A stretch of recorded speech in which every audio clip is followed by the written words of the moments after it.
오늘은 제가 여러분에게 화평케 하는 자라는 제목으로 설교하려고 합니다. 목사는 교인들이 오늘 설교를 잘 듣고 설교 말씀대로 살 것을 기대하면서 설교합니다. 심령이 가난해져야 합니다 라고 설교를 했다면 실제로 심령이 가난해질 것을 기대합니다. 마음이 온유하십시오 라고 설교한다면 실제로 마음이 온유해질 것이라고 기대합니다. 그러나 화평케 하는 자가 되십시오 라는 설교를 하면서는 실제로 화평하리라는 기대를 할 수가 없습니다. 왜냐하면 성도들이 가장 어려워하는 것이 서로 화해하는 일이기 때문에 그렇습니다. 다른 것은 다 잘합니다. 그런데 유독 서로 화해하는 일만은 잘 못해요.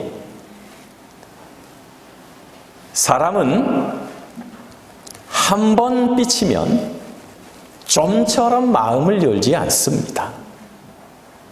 전문 용어로 한 번 찍히면 영원히 갈굼을 당한다라는 거예요. 한 번 싫으면 영원히 싫어합니다. 이런 얘기가 있습니다. 5살 먹은 아이가 토라지면 그 토라짐을 풀어주는데 5년이 걸린다. 20대 청년이 마음의 문을 닫으면 그 마음의 문을 여는 데는 20년이 걸린다. 70대 교인이 삐치면 그 삐침을 풀어주는 데는 70년이 걸린다. 사람이 한 번 틀어지면 죽을 때까지 안 푼다. 그런 얘기죠. 그만큼 화해하는 일이 어렵다라는 말씀이에요. 이것은 믿는 사람이건 안 믿는 사람이건 똑같습니다. 오히려 이런 얘기가 있습니다. 안 믿는 사람들은 싸우면 술 한 잔 기울이면서 다 푼다. 그러나 교인들은 한 번 싸우면 죽을 때까지 화해 안 한다. 그만큼 교인들끼리 화평하며 지내는 일이 어렵다라는 거지요. 그래서 제가 오늘 화평케 하는 자가 되십시오. 화평케 하는 자가 되자 라고 설교를 하기는 하지만 여러분이 서로 화평하기 위해서 적극적으로 생각하고 도전하고 움직이실 것이라는 큰 기대를 하지 못합니다. 그럼에도 불구하고 화평케 하시는 성도들 되시라고 설교하려고 합니다. 화평케 하는 자가 되리라는 기대를 가지고 오늘만큼은 이 기대를 가지고 여러분에게 화평케 하는 자가 되십시오 라고 설교하려고 합니다. 우리 예수님은 여기 화평을 말씀하실 때에 에이레노포이오스라는 단어를 사용을 하셨습니다. 이 단어는 평화를 말하는 에이레네라는 단어와 만들다, 실천하다라는 뜻의 포이네라는 단어가 합해져서 화평을 만들다, 화평을 실천하다라는 뜻이 되었습니다. 그래서 여기 화평은 분쟁이나 싸움을 적당히 마무리하거나 타협해서 덮어버리는 것을 의미하지 않습니다. 여기 예수님 말씀하시는 화평이라고 하는 것은 싸움의 원인이 근본적으로 제거되고 싸움의 근거가 되는 문제가 근본적으로 해결된 상태를 말하는 겁니다. 자, 오늘 말씀을 우리 다시 한번 읽어보시겠습니다. 마태복음 5장 9절입니다. 다시 한번 읽어보시겠습니다. 다 같이 읽습니다. 시작. 화평하게 하는 자는 복이 있나니 그들이 하나님의 아들이라 일컬음을 받을 것임이요. 다시 한번 읽어보시겠습니다. 다시 읽습니다. 시작.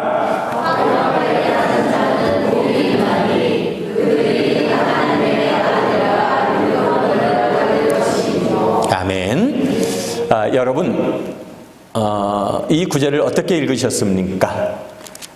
화평하게 하면 하나님의 아들이 된다라고 읽으셨습니까? 하나님의 아들이라면 화평케 해야 된다라고 읽으셨습니까? 그러니까 하나님의 아들이 되기 위해서 화평케 해야 합니까? 하나님의 아들이기 때문에 화평해야 합니까? 원문 있는 대로 그대로 번역해 보면 이렇게 번역이 되죠. 화평케 하는 자는 복이 있다. 왜냐하면, 여기 왜냐하면 단어가 있죠. 왜냐하면 화평케 하는 자가 하나님의 아들이기 때문이다. 한번 따라해 보시기 바랍니다. 화평케 하는 자가 복이 있다. 왜냐하면 화평케 하는 자가 하나님의 아들이기 때문이다.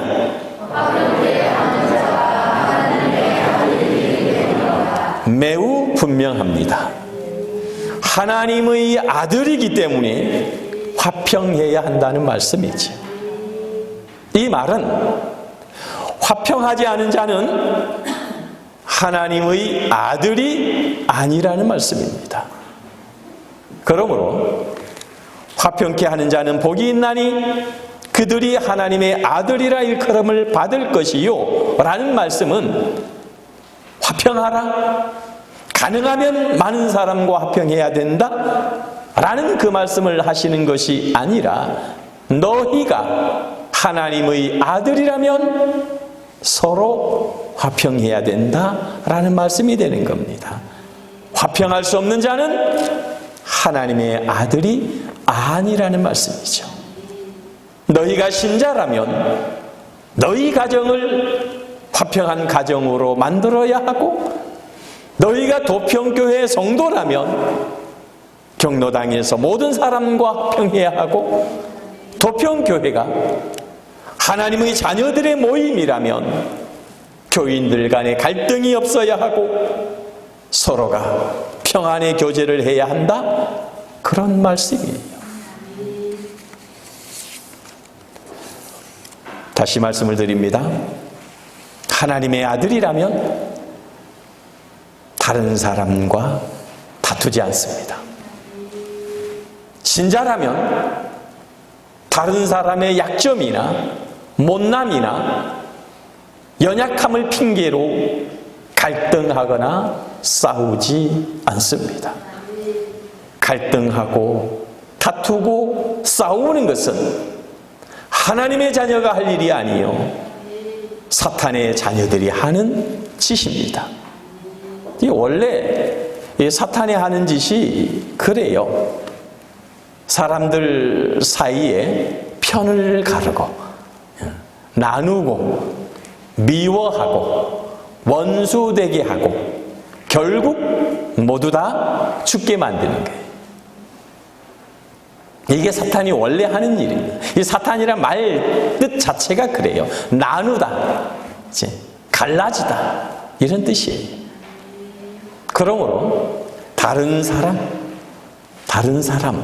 그 사람이 부족한 사람이든 잘난 사람이든 상관없이 다른 사람과 갈등하고 싸우고 분쟁하는 자는 사탄의 자식이요, 성도들끼리 반목하고 싸우는 교회는 사단의 영이 지배하는 교회.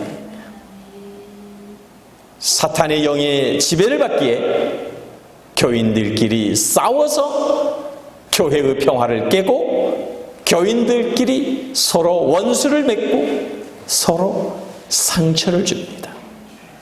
그래서 교회 공동체의 평화를 깨고 사람들과 원수를 맺고 다른 사람의 마음에 상처를 내는 사람은 하나님의 아들이라 할 수 없는 것입니다. 하나님을 닮은 구석이 하나도 없기 때문에 그래요. 예수님께서는 오늘 우리에게 화평하는 자가 되라고 요구하십니다. 다시 말씀을 드리면 내 안에 있는 싸움의 원인을 근본적으로 제거하라는 말씀입니다. 그게 뭘까요? 어떻게 내가 하나님의 자녀로 살아갈 수 있을까요? 어떻게 내가 내 안에 있는 옛사람의 성품을 곧 사람 사이를 이간질하고 편을 가르고 서로 원수 되게 하는 이 사단적 성품을 제거하고 대신 하나님의 성품으로 채워갈 수 있을까요? 어떻게 해야 그 하나님의 성품을 이 안에 채울 수 있을까요? 첫째는 다른 사람과 나를 우열의 관계로 비교해서 다른 사람을 심판하거나 판단하지 말아야 됩니다. 나는 잘났고 너는 못났다. 혹 너는 잘나서 좋겠다. 이런 비교를 하지 말자는 겁니다. 나는 가졌고 넌 가지지 못했어. 이런 비교가 우리 가운데 있는 한 우리에게는 싸움이 일어날 수밖에 없는 것이고 거기에서는 결코 평화가 나타날 수가 없는 것입니다.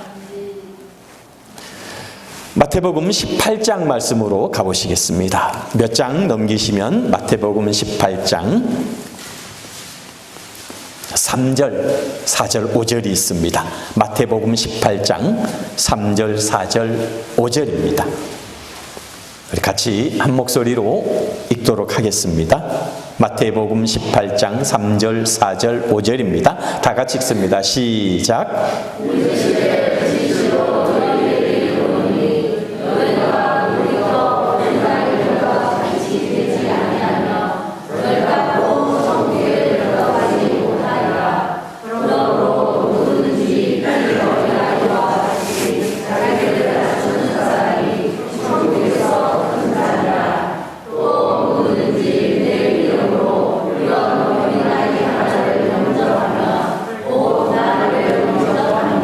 아멘. 예수님께서는 저와 여러분에게 어린아이 같아야 한다라고 말씀을 하셨습니다. 어린아이 같아야 한다라는 것이 무슨 뜻일까요? 어린아이처럼 순진해야 된다? 어린아이처럼 순수해야 된다? 그런 말씀일까요? 그런 말씀은 아닐 거예요. 어린 아이와 같아야 된다라는 말씀은 어린 아이의 처지와 같아야 된다라는 거죠. 어린 아이의 처지가 어떤 처지일까요? 어린 아이는요, 자기 필요를 자기가 채울 수 없는 존재예요. 그렇죠? 어린 아이는 다른 사람의 보호가 없다면 자기 자신을 보호할 수 없는 그런 존재예요. 그렇죠? 다시 말씀을 드리면 어린아이는 다른 사람 앞에서 자기의 우월감을 갖지 않는 존재예요. 누구 앞에서도 자기 주장을 하지 않습니다. 어린아이는 다른 사람과 자기를 비교해서 나는 너보다 잘났어. 그런 식으로 다른 사람과 비교해서 다른 사람을 심판하지 않습니다. 그러니 신자가 이런 어린아이의 마음을 갖는다면 다른 사람과 싸울 일이 없어지는 거예요. 어린아이는 싸우지 않는다, 그런 말이 아니라 어린아이가 가진 필연적인 처지, 어린아이가 필연적으로 가질 수밖에 없는 속성, 그런 속성을 저와 여러분이 가진다면 우리는 다른 사람과 싸울 일이 없다는 거예요. 그래서 화평케 하는 자가 된다라고 하는 것은요, 우리 모두는 죄 아래에 있는 존재, 우리 모두는 하나님의 은혜를 입어야 하는 존재라는 것을 인식하라는 말씀이죠. 다시 말씀을 드리면 우리 모두는 너나 할 것 없이 하나님 앞에서 차이가 없다라는 인식을 가질 필요가 있는 거죠. 그런 인식을 바탕으로 다른 사람 위에 군림하지 말고 다른 사람의 처지와 내 처지가 똑같다라는 인식으로 다른 사람의 실수와 연약함을 판단하거나 심판하지 않는 것, 이것이 화평을 위한 첫걸음인 것을 여러분이 기억하실 필요가 있는 거예요. 우리 싸움은 나와 너의 다름, 차이, 이렇게 얘기하면 조금 헷갈리겠는데, 우리의 싸움은 나와 너를 비교함으로써 그 비교를 하지 못하는 그 마음, 그게 싸움의 시작이에요. 그래서 우리는 하나님 앞에, 나도 하나님 앞에 하나님 은혜가 필요한 존재, 너도 하나님 앞에서 하나님의 은혜가 필요한 존재, 너나 할 것 없이 그런 존재라고 인식한다면 우리는 너로 인해 내 마음이 상할 일이 없고 나로 인해 너의 마음이 상할 리가 없다라는 것이 되는 거지요. 두 번째, 화평케 하는 자가 되기 위해서 우리는 예수 그리스도의 십자가의 흔적을 지녀야 됩니다. 예수 그리스도의 십자가의 흔적을 가져야 되는 거죠. 왜 우리가 예수 그리스도의 십자가 흔적을 가져야 할까요? 신약성경 에베소서 2장 말씀으로 가보시겠습니다. 신약성경 뒤쪽으로 조금 넘기시면 에베소서가 있습니다. 에베소서 2장 14절부터 18절 말씀까지 보시도록 하겠습니다. 에베소서 2장 14절부터 18절입니다. 한 절씩 교독하도록 하시겠습니다. 제가 먼저 14절 읽습니다. 그는 우리의 화평이신지라 둘로 하나를 만드사 원수된 것 곧 중간에 막힌 담을 자기 육체로 허시고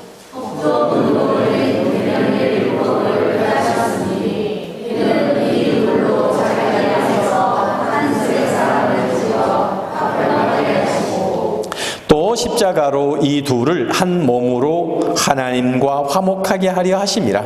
원수된 것을 십자가로 소멸하시고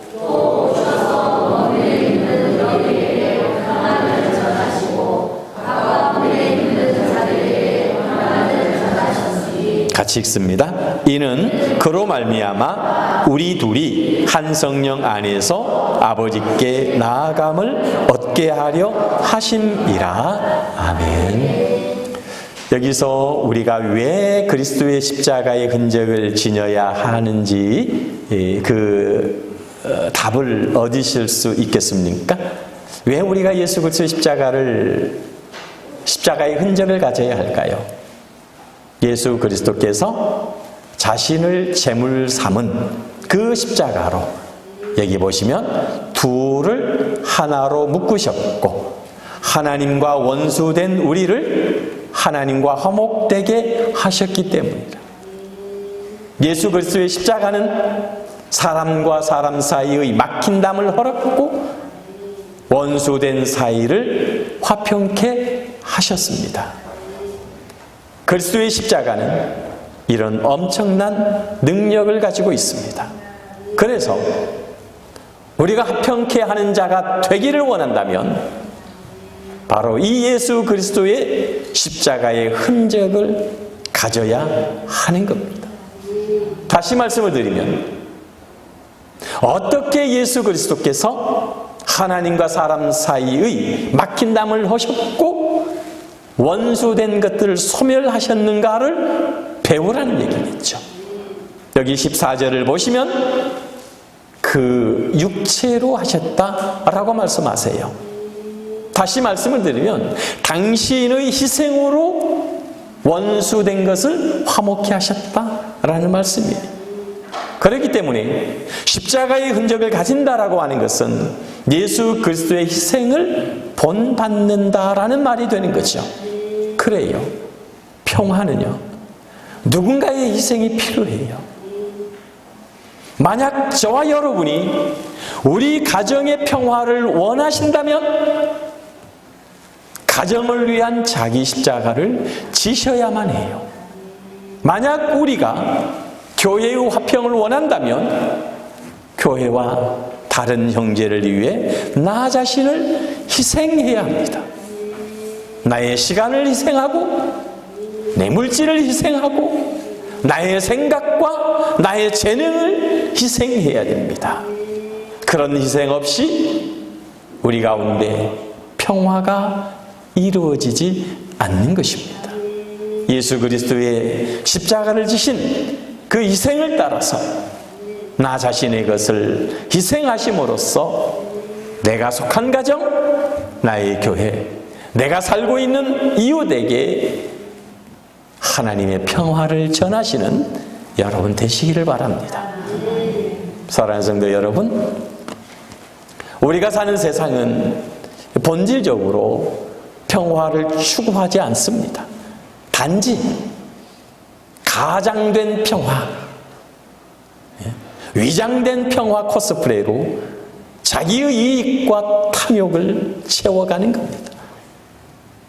세상에는 평화를 깨고 사람과 사람 사이를 원수 맺게 하고 서로가 서로에게 상처 주는 것들을 아무렇지 않게 생각하는 사람들이 많습니다. 왜냐하면 그 사람들이 하나님의 아들들이 아니기 때문입니다. 만에 하나 우리 가운데 여전히 다른 사람과 싸우기를 좋아하고 화평하지 못하는 분이 계신다면 내 안에 여전히 옛사람이 남아있지 않나 점검해 보시기 바랍니다. 공동체의 평화를 깨고 사람과 사람 사이의 불화를 조정한다면 하나님의 자녀가 아니라 사탄의 자녀라는 사실을 기억하시기 바랍니다. 세상 사람들이 점점 더 사탄의 자녀 닮아가고 그래서 세상이 점점 더 싸움이 많아지고 갈등이 많아진다 할지라도 신자 여러분들은 그리스도 십자가 앞에서 나도 용서받아야 할 죄인이기에 누구의 잘못을 탓하며 심판할 자격조차 없음을 인식해서 그리스도의 평화를 나로부터 만들어 가시는 저와 여러분 우리 모두가 되시기를 주님의 이름으로 축원을 드립니다.